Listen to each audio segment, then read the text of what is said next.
Hello, world and universe. Welcome to the Trevor Donald Experience. Manifest your truth. And if you're new to the channel, please hit that like and subscribe button. And for all my continued followers, I want to say thank you.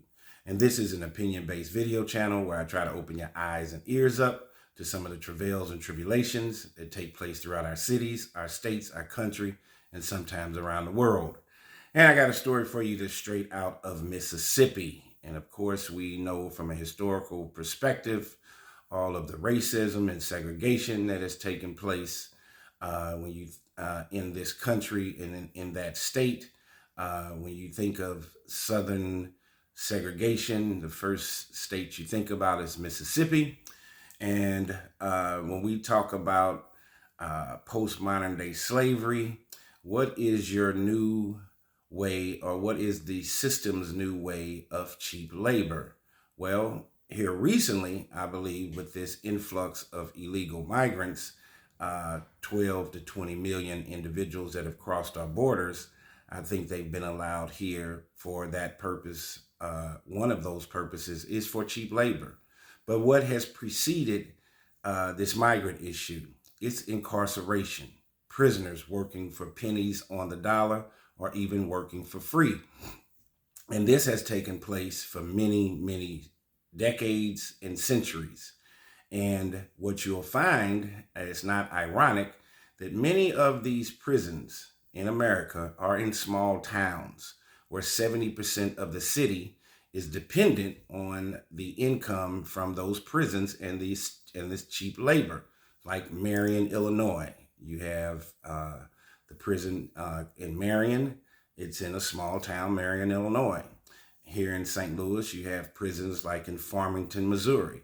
There's a prison there where the majority of people and that city's budget is dependent upon that prison staying healthy and vibrant and being functional.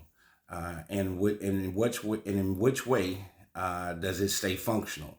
Well, its employees are the inmates that are working for free.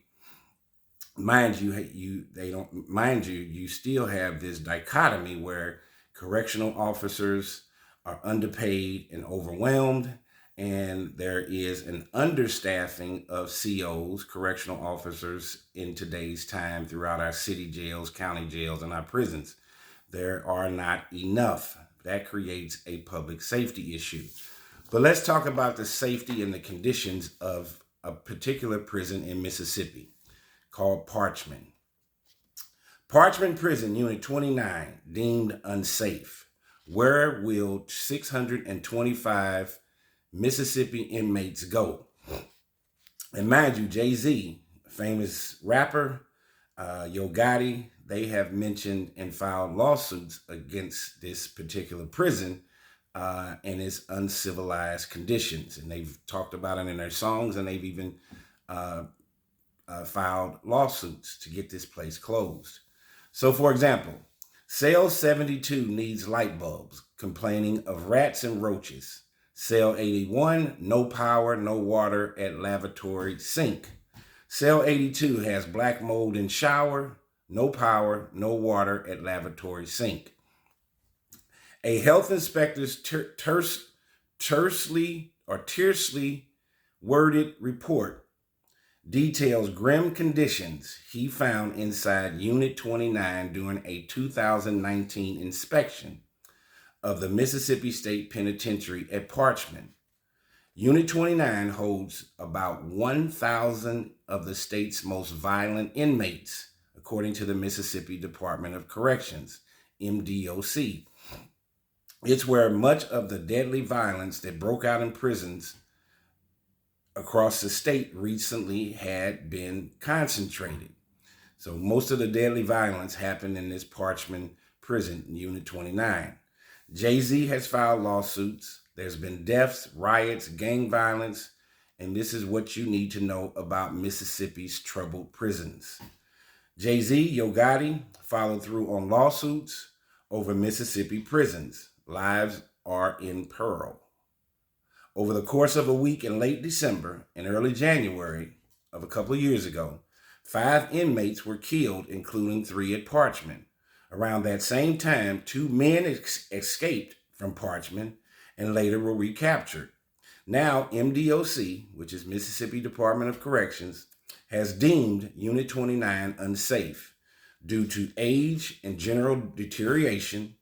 Officials are searching for an alternative place to house inmates while asking state lawmakers for $22.5 million to fix the unit.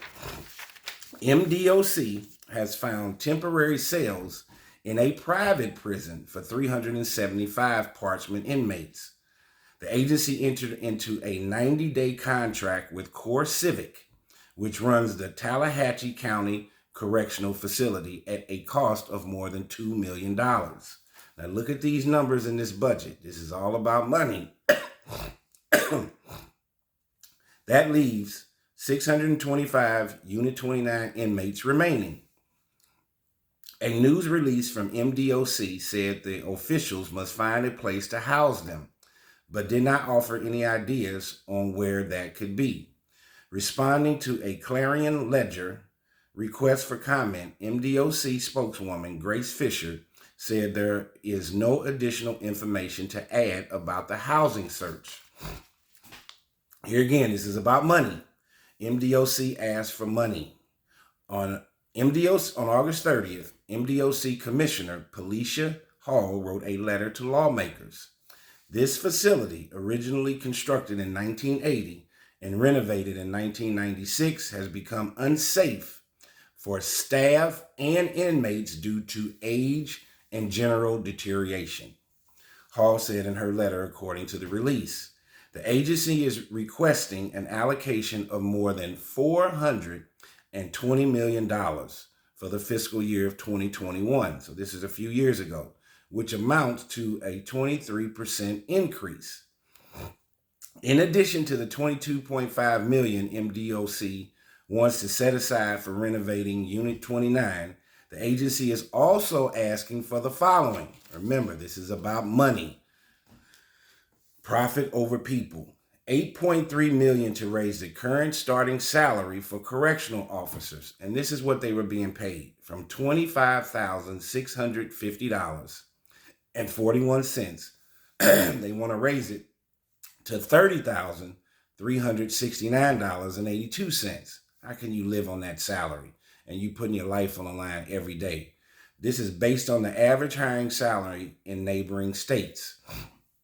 They won $35.5 million to fill 800 vacant positions at 3 prisons. 800. Understaffing, increased public safety issues. The agency is experiencing critical understaffing at its 3 state prisons and needs at least, sit down and listen to this, they need at least 1,000 more officers for its current facilities. 1,000. How are they going to get it, those positions filled, and you're paying somebody $25,000 and $30,000 a year? That's poverty salaries.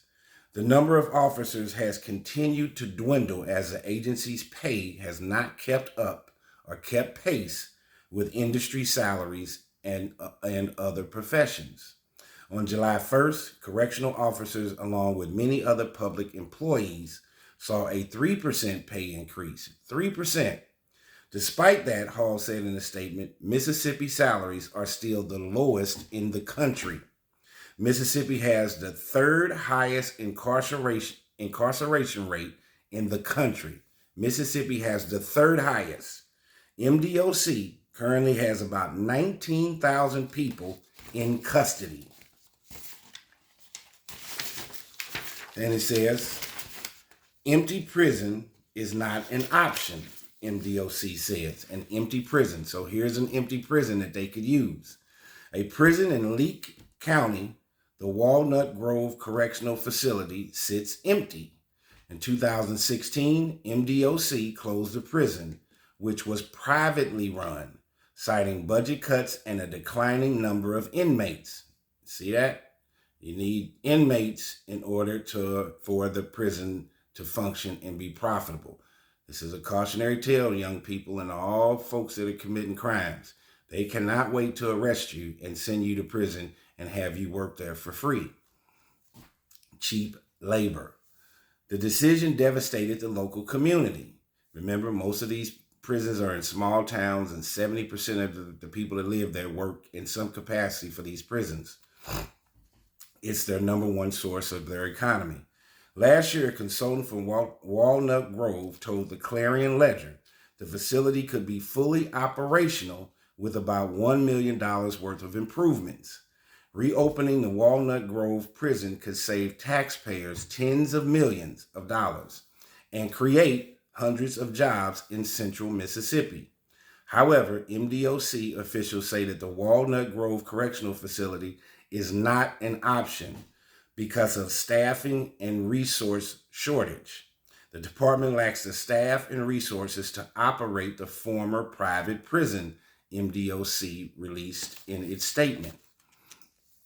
So Walnut Grove Correctional Facility sits empty. Last week, some Unit 29 inmates were moved to Unit 32, a notorious maximum security unit inside Parchman that had been closed a decade prior after MDOC was sued over its inhumane conditions and inadequate physical and mental health care. Inmates and jail watchdogs reported Unit 32 had mold problems, no electricity, and malfunctioning plumbing. This is where the inmates are living. Even though they've committed crimes, they're still human beings. Listen, this sounds like a third world country inside of America's prisons. No electricity, mold problems, malfunctioning plumbing. MDOC officials said Unit 32 was serving as a temporary housing location to separate rival security threat groups or rival gang members from further acts of violence. The unit is structurally sound and not condemned, MDOC said. All inmates have been moved out of Unit 32, Fisher indicated. So then they talking about closed Parchman forever. This is why I'm doing this story. The conditions at Parchman in Mississippi are abominable. Advocates organization says that they need to close Parchman. Meanwhile, one prisoner rights advocacy group is calling for the state to close Parchman permanently because of the conditions inside and to end what it calls the prison's legacy of despair.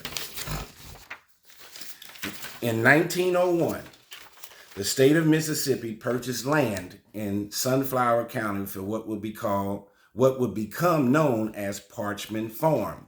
In a system that resembled slavery, inmates labored on the plantation and worked other dangerous jobs for free for 10 hours a day, 6 days a week, and slept in buildings called cages, all the while making a profit for the state. Listen to that. It's our modern day slavery right there. A whip nicknamed Black Annie was used to punish people. Guards relied on inmates called trusty shooters to keep other convicts in line. Parchman's horrendous reputation goes back more than a century.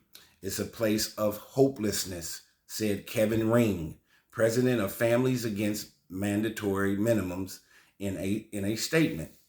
This recent spat of deaths is sadly nothing new in the prison's legacy of disrepair. The time has come to end that legacy and close Parchman forever. In addition to closing Parchman, the release from Families Against Mandatory Minimums encouraged state leaders to address the growing prison population and understaffing problem and create an independent oversight body. Mississippi Dreams Prisoner Family Support Director Amanda Hamilton said in a statement, "Our loved ones deserve to live in a safe human environment, not one with walls crumbling down around them. The photos, the violence, and the stories that come through the walls of Parchman and other prisons have us worried about our fathers, brothers, sons, cousins, and friends." What an incredible story. What is happening with our state prisons throughout our country? I did a previous video about a prison in the state of Illinois that eventually had to be closed. There was a federal one, and there was a federal prison in Philadelphia that had to be closed. There is so much chaos and disruption that's taking place, not only in our cities, but inside our schools and, of course, inside our prison systems. There have been plenty of arrests and allegations of inappropriate behavior from wardens on down to correctional officers with inmates. Throughout the years, there have been inhumane conditions and treatment for centuries, and we all know and have heard the stories. We've all had at least one loved one who has gone to jail and or prison, and we give the outwardly appearance that going to prison is to pay your price to society and to get some form of rehabilitation. And we all know that based on the conditions, the physical conditions of the prisons, the inhumane treatment by staff members, the understaffing of correctional officers, the stress and anxiety there, that almost no prisoner who gets out of prison has been rehabilitated while they were in there. They end up being worse. And of course, the free labor, paying as a prisoner to work 10 hours a day and get pennies on the dollar, if anything, 6 days a week. Come on, that is a form of modern day slavery. I just did a story about in Alabama prisons, where inmates are being able to go on furlough and work at McDonald's, Burger King, Kentucky Fried Chicken, and then the state or the prison is taking 40 to 45% of their income. So they're basically working for free, and then corporate America is making a ton of money off of the cheap labor by what their hourly wage is. And then the prison system is making about $450 million a year by allowing these Alabama prisoners to work in these fast food restaurants, and they're getting paid pennies on the dollar. This is happening across the entire country. We need to have a wake-up call on our prison systems, and there needs to be a form of rehabilitation with the prison system in and of itself before rehabilitating the actual prisoners. This is a disgrace, and this is happening right under our nose. And even though people have committed various crimes, there are constitutional violations, and those individuals' rights are being violated each and every day. And as we all know, people that go to prison are considered the forgotten. But I wanted to do a video to express my concern on many of these draconian and old styles of facilities that people are being incarcerated in. No heat, no air, electrical problems, plumbing problems, mold problems. That is a real concern. There are something like 3 million people that are incarcerated in our U.S. prisons. That is a lot of individuals, and the lack of support and the inhumane treatment of these individuals, of course, if they ever get out living in those conditions in prison, they're going to be real angry, and they're going to probably be 100% against society and commit more crimes. And that's why one reason why our recidivism rate is so high. We have to talk about and make our politicians, our city and state politicians, accountable for the inhumane treatment of many of our incarcerated fellows and family members, and the terrible treatment that they are receiving. And Parchman, Unit 32, Unit 29 needs to be shut down, and there needs to be a new system put in place to treat these prisoners with some form of humanity. Many people make mistakes, and it's not the end, but it could be a new beginning if we treat them correctly and with some humanity, love, and respect. Tell me what you think. This has been a Trevor Donald Experience. Manifest your truth.